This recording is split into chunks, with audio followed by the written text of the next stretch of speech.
नमस्कार मित्रांनो, आपल्या सर्वांचं या यूट्यूब चॅनलवरती स्वागत आहे। आजच्या या करंट अफेअर्सच्या न्यूजमध्ये आपण एक न्यूज कव्हर करणार आहे।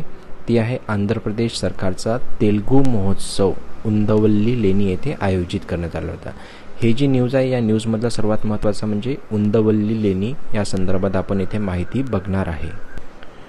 येथे आपण उंदवल्ली केव्सचा इतिहास, त्याचा वारसा, महत्त्व, स्थान, त्याचा काळ, कुठल्या दगडात बनवलेली आहे, हे सर्व माहिती या व्हिडिओमध्ये इथे कव्हर करणार आहे। हा सर्व व्हिडिओ UPSC किंवा MPSC या स्पर्धा परीक्षेच्या दृष्टीनं अत्यंत महत्त्वाचा आहे। तर चला या व्हिडिओला सुरुवात करूया। सर्वात आधी बघूया संदर्भ, स्थान आणि ऐतिहासिक महत्त्व।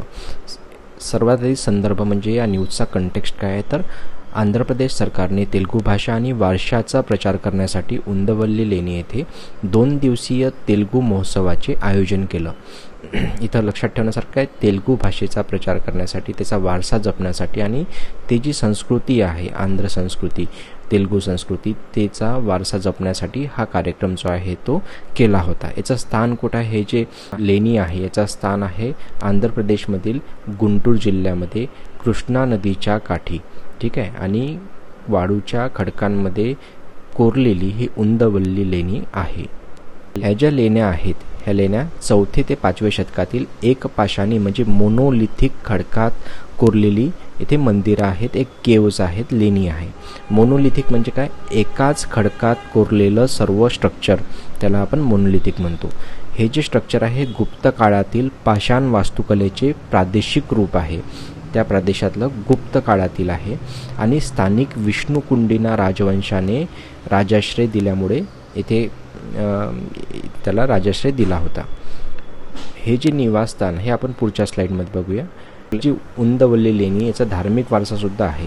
मूळतः हे जे लेणी खोदल्या गेली होती, ते कोरल्या गेली होती, तर ते मूळतः जैन निवासस्थान म्हणून तयार केली गेली होती। नंतरच्या शतकामध्ये या लेण्यांचा वापर बौद्ध भिक्षूंकडून करण्यात आला आणि नंतर हिंदू मंदिरामध्ये याचं रूपांतरण काही नंतरच्या शतकामध्ये करण्यात आलं। याचं मुख्य आकर्षण म्हणजे येथील एकाच ग्रेनाईटच्या दगडातून म्हणजे ग्रेनाईटच्या पाषाणातून कोरलेली विष्णूची निद्रिस्त मूर्ती, ज्याला अनंत पद्मनाभ स्वामीची मूर्ती, ही मूर्ती आहे ती। हे 5 मीटर लांब निद्रिस्त अशी मूर्ती आहे आणि हे या लेण्यांचं सर्वात खास वैशिष्ट्य आहे, कारण एकाच ग्रेनाईटच्या पाषाणामध्ये कोरणं हे खूप कठीण असतं आणि ते त्या काळातलं स्थापत्यकलेचं वैशिष्ट्य आहे। एक धार्मिक वारसासुद्धा आहे आणि स्थापत्यकलेचं वैशिष्ट्यसुद्धा आहे। या लेण्यांचं वैशिष्ट्य म्हणजे काय, तर ह्या पूर्ण 4 मजली लेण्या आहेत, एकावर एक असे 4 मजले आहेत आणि हा जो दगड दिसतोय हा सँडस्टोन आहे। कुठला स्टोन आहे, सँडस्टोन। आता आजच्या व्हिडिओमध्ये आपण काय बघितलं हे एकदा एक सारांश संदर्भ आपण पाहूया की आंध्र प्रदेश सरकारनं तेलुगू भाषा आणि वारशाचा प्रचार करण्यासाठी उंदवल्ली लेणी येथे गुंटूर येथील उंदवल्ली लेणी येथे तेलुगू महोत्सवाचं आयोजन केलं होतं।